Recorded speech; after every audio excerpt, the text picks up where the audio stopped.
The Kingdom of Zimbabwe, Part 1, Munhumutapa versus Great Zimbabwe. On the continent of Africa, Zimbabwe is perhaps one of the top 3 countries in terms of ancient architecture or monuments. Stone cities built using construction techniques similar to those used in ancient Israel, quarrying and hewn stone, but with a unique twist. The Shona did not use any mortar. The most impressive of these cities, one of 5 UNESCO World Heritage Sites in Zimbabwe, is comparable in sophistication to the pyramids of Egypt or the monolithic churches of Ethiopia. It was widely believed in the West that biblical history pointed to the possibility of this kingdom being referred to as the place of the south, or Sheba, during the reign of Solomon in Israel.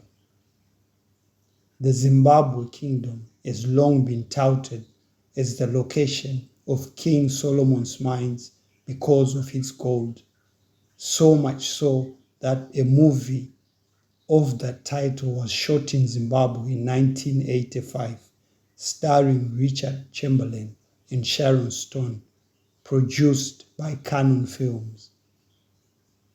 What is intriguing is that the kingdom of Zimbabwe and that of Ethiopia share unique similarities that deepen the confusion over which kingdom the Bible refers to.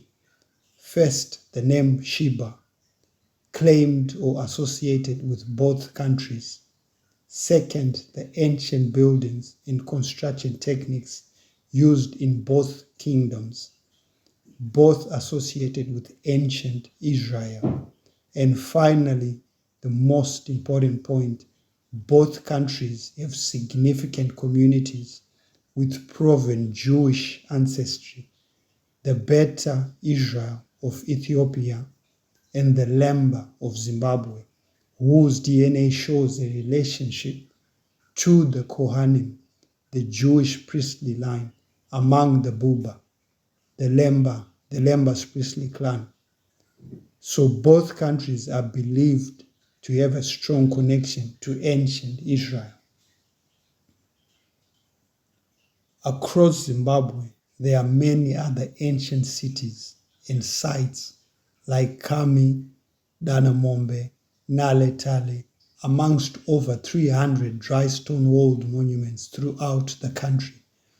The sheer number and the wide dispersion of these places conclusively disprove the racist notion that they were built by anyone other than the predominant indigenous inhabitants of the land, the Shona. The beginning of Great Zimbabwe. The Shona set off from a place called Guru Uswa, Tanganyika, under the leadership of Mbiru, meaning pillar. He led the people away southwards because of conflict and pressure on the land from the Fulanis, the Maasai, and other pastoral nomadic groups, including wild animals. Mbiru and his people were subsistence farming, practicing animal husbandry. As they moved, they established settlements of a few hundred people at a time, communities mainly made up of related individuals. Mbiru established a sophisticated system of governance. Villages fell under a Jinda Ramambo, who reported to a Mambo, the chief, and the chief reported directly to the Changamire, the absolute monarch.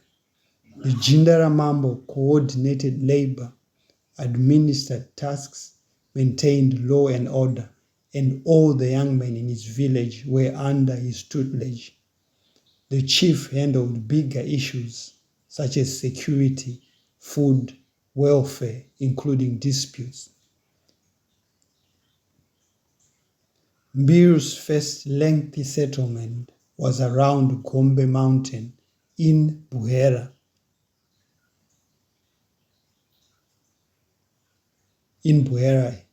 Here he left most of his relatives before moving on to establish a religious and political center, the first large dry stone settlement, Zinda Rachangamire or Ma Zimbabwe.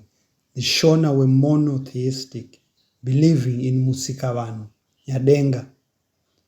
The Shona kingdom was trade-oriented, trading mainly in domestic animals, food and seed, cloth, farming implements, hides, some ivory, and later metals, bronze, iron, and gold. Gold became the main commodity as deposits were discovered and techniques improved.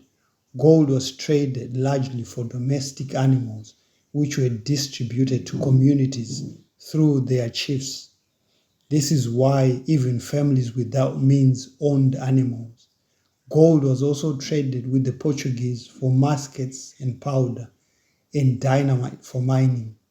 Villages maintained centralized armories for security, primarily against wild animals at the time. The Shona governance system was highly advanced, highly sophisticated, so produced a very prosperous kingdom.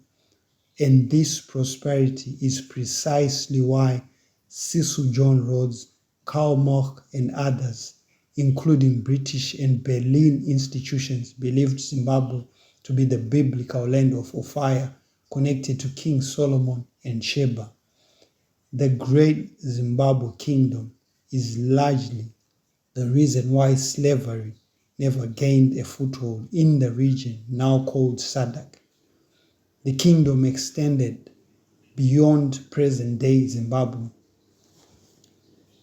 Great Zimbabwe's robust, highly organized socio-economic and political system is the reason why the Portuguese organized and led takeover of the Shona kingdom failed.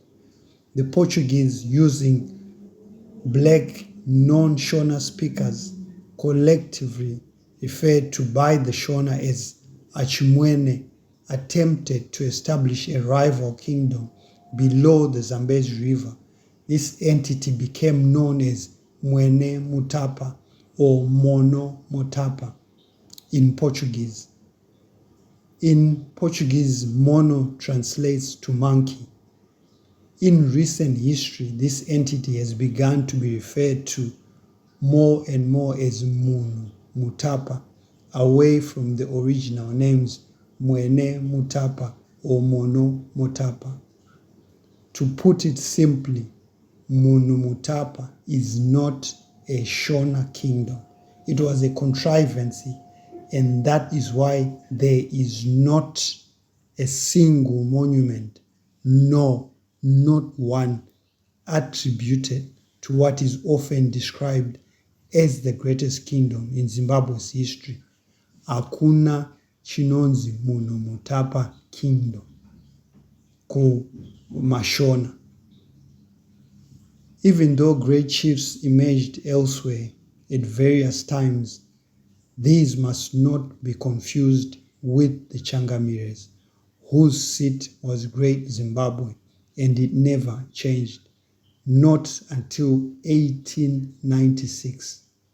The last Changamire, Atongi Mana, preceded by Torwepi in 1868, sent his successor Mbiru II back to the Vaera area, away from the Ndebele, and pioneer column-led siege at Great Zimbabwe.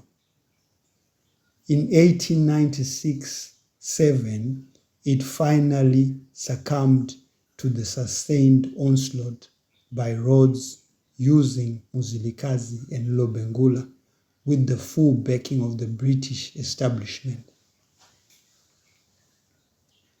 However, something strange happened, or perhaps something deliberate.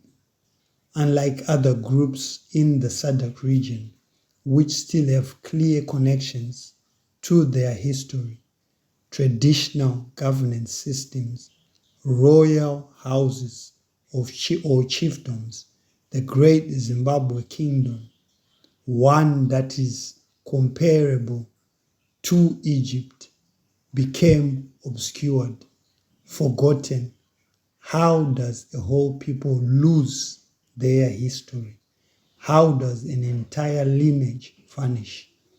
Or is this convenient amnesia, a deliberate suppression of history? And if so, for what purpose? Is there evidence of a true, continuous royal lineage of Zimbabwe? Find out the answers to these questions and others in part 2 of the Kingdom of Zimbabwe. Thank you.